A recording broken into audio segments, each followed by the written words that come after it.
मैं भी कसम खाता हूं कि आइंदा इस इलाके में अब इंशाअल्लाह नहीं आऊंगा। बहुत मुझे आज तकलीफ हुई है, बहुत दर्द हुआ है मुझे, जिस तरीके का लबो लहजा, जिस तरीके की जबान इस्तेमाल हो रही है। आप आलिम को बुला करके डरा रहे हैं, उसको जो है आतंकित कर रहे हैं, उसको दहशत में मुब्तला कर रहे हैं। एक आदमी मुझसे आके कहता है कि संभल के जाइएगा, आपके ऊपर हमला हो सकता है। मतलब आप इसलिए एक मेहमान को बुलाते, आलिम को बुलाते हैं।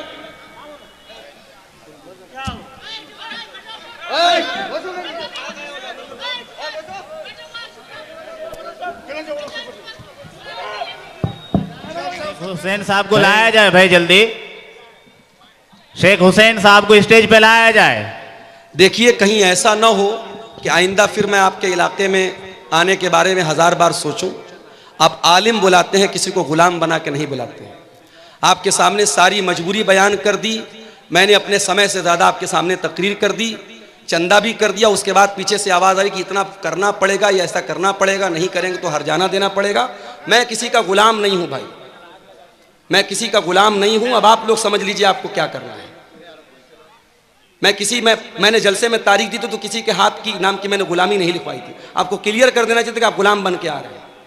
आप उलमा की इज्जत नहीं कर सकते, मत कीजिए जलसा, आप बंद करा दीजिए जलसे और मदरसे। आलिम को बुला के जलील कर रहे हैं, आप स्टेज पे धमकी दे रहे हैं।